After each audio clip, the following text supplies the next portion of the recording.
C'est l'heure du journal sur Business 24 Africain. Voici les titres. Interdiction de produits cosmétiques contenant plus de 2% d'hydroquinone. La réaction des populations dans ce journal.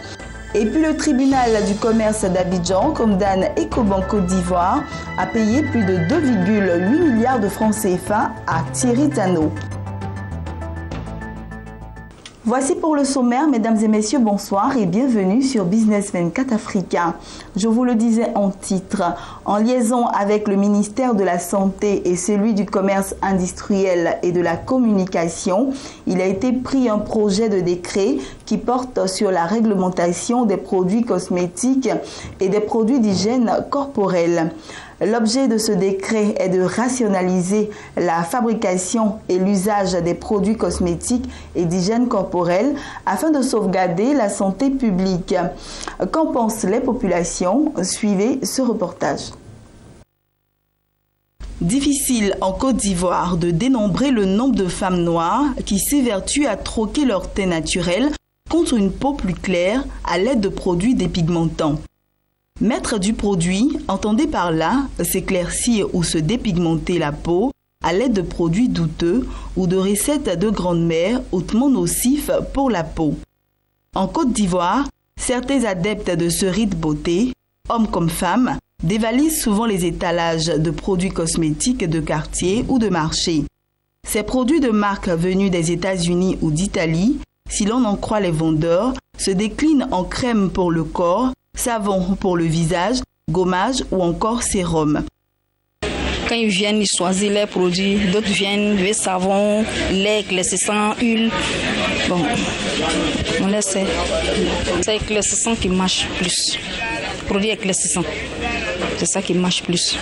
Maintenant, là, tout le monde veut éclaircir. Les gens ne veulent pas noir, ils veulent éclaircir. Si on dit on va prendre le simple, ça ne veut pas nous arranger. C'est ça qui marche beaucoup. Comment l'éclaircissant. Ça dépend.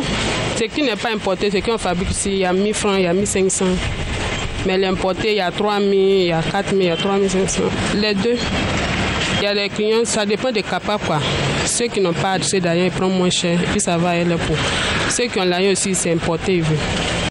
Tous ces produits exposés à l'air libre promettent monts et merveilles pour séduire la clientèle. Du teint uniforme et lumineux à la peau plus claire en un mois.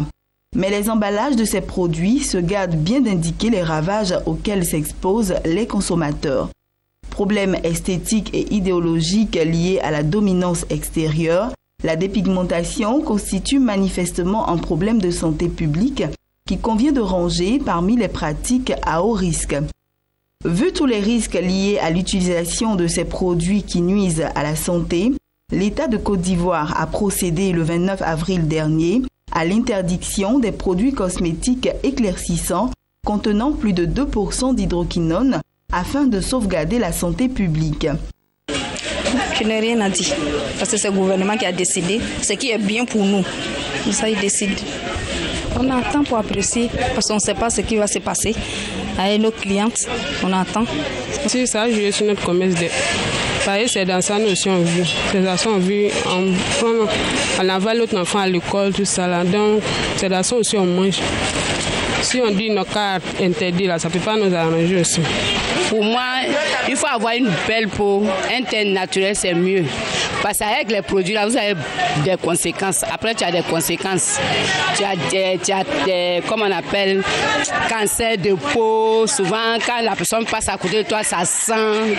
Vraiment, c'est dégueulasse. En tout cas, c'est une meilleure chose. Ils n'ont qu'à piller même. Pour le dire là, mais ils n'ont qu'à piller même. Et puis ça on peut interdire aussi nos filles actuellement qui portent les mini-jupes là aussi, ça on peut interdire ça. Avec collant là. Les produits éclaircissants, c'est des produits à la longue, ça laisse les séquelles. Bon, ça donne des maladies inguérissables. Moi, je vois que c'est pas bon. Si on interdit sur le marché, ça nous arrange, surtout nos filles. C'est une très bonne décision qui a été prise.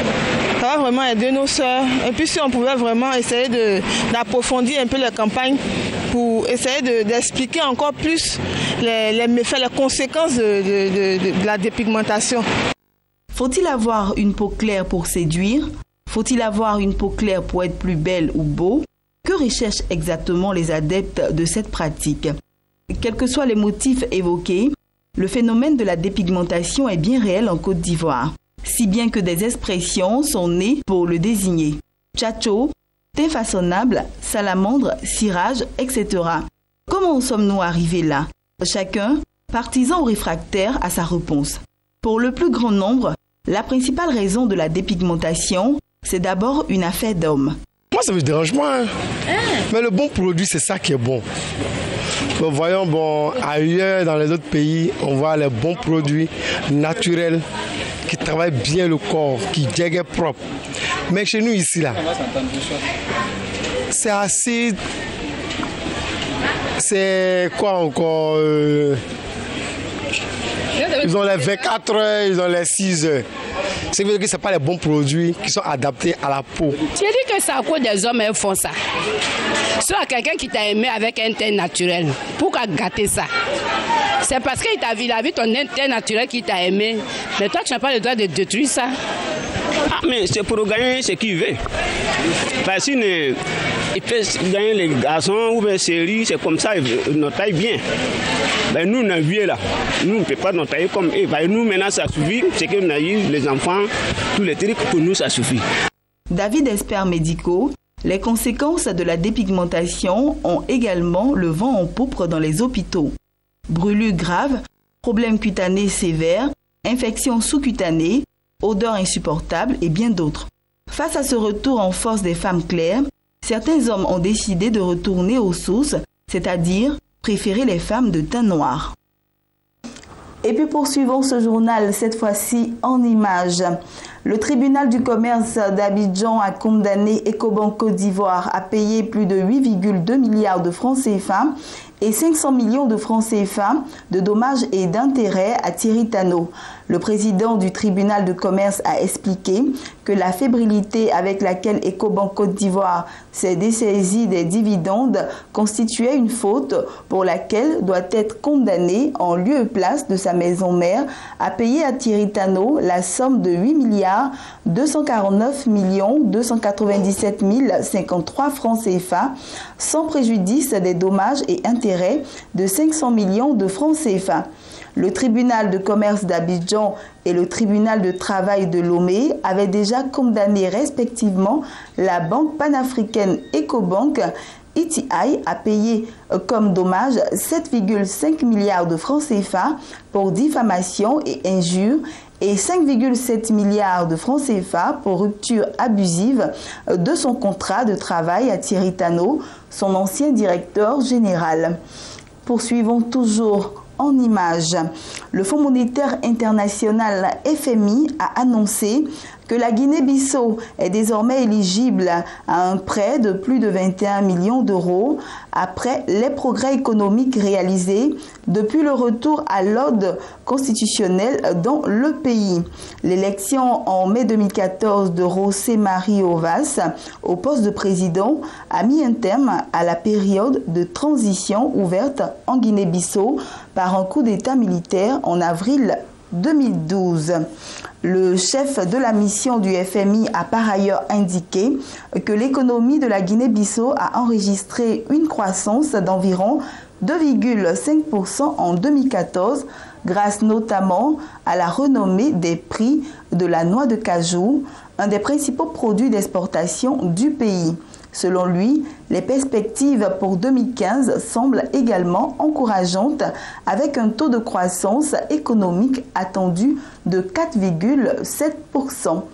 Voilà, poursuivons ce journal et hors de nos frontières, ailleurs dans le monde.